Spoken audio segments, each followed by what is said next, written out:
以后我们一定会相会的。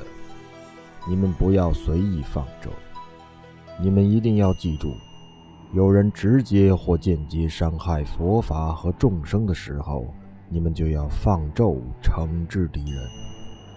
这是佛门之事，也是众生之事。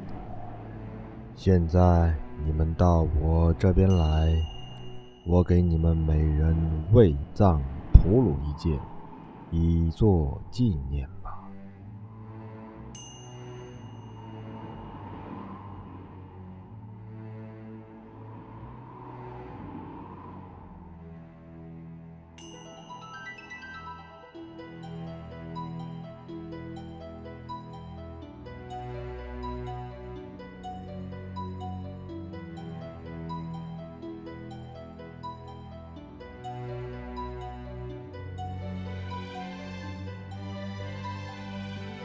一路保重啊。我会保重的。文喜，你是不是不回家了？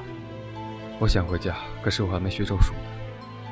师父教我们的已经是极为高深的了，只有靠我们自己回去修持了。看看你能不能得到额外的传授吧。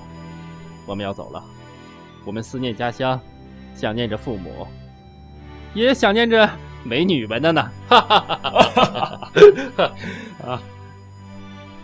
再见。再见，一路保重，保重。再见，文喜。一路平安，再见。再见。再见。再见了，文喜。再见。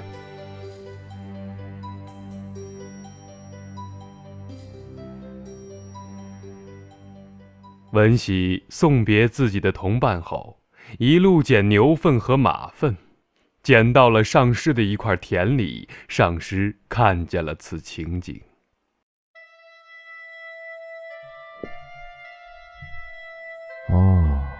我以前有很多的徒弟，但没有比他更憨厚的人了。如果他说的是真话，我不传授咒术，他就太可怜了。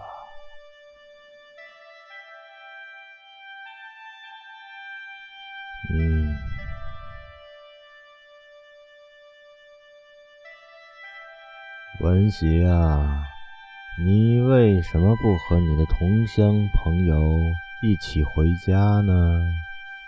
上师大宝，弟子母子三人因与叔父与姑母为首的乡邻结仇。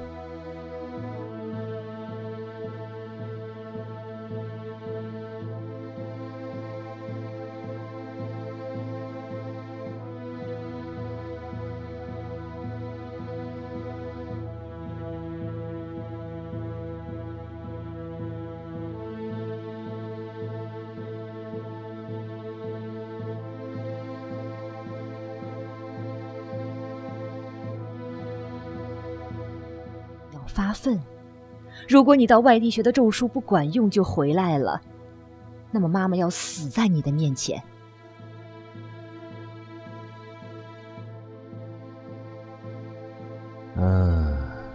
如果真的是这样，咒术嘛，我可以亲自去做。本来为求我这个法术，有从上部阿里三州来的，进贡成百上千的黄金和松耳石，有从中部卫藏4邑来的，进贡成百上千的普鲁酥油以及青稞，从夏尔达波贡波三处来的，进贡成百上千的牛马羊群。但至于说以身语意3业来做供养的，除你之外再无他人了。我要尽快地调查一下你所说的情况。是。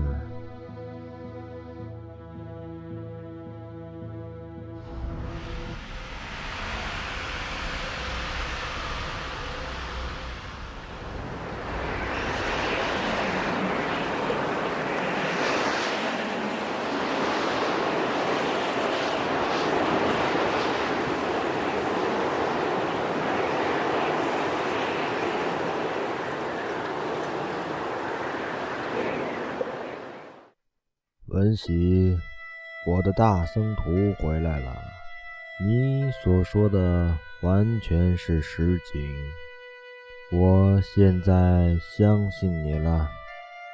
我有一个法术叫红黑面凶药法，这个法术能完成你的事情。可是我已经将此法术调换成喇嘛雍登嘉措的催降冰雹的咒术。雍登嘉措是我们的好朋友，我派我的儿子和你一道去他那里。我还特意准备了书信和礼品，你就去吧。谢谢你。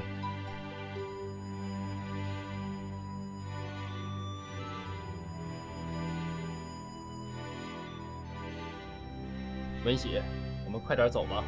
走。我们要赶到天黑之前翻过这座山。好的。长途跋涉真的是很辛苦啊。哎，前面好像有水。是的。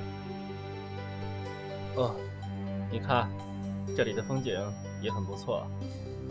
咱们这儿歇歇脚吧。还是快点走吧，要赶到天黑之前赶到才可以。注意点你的脚下。哎。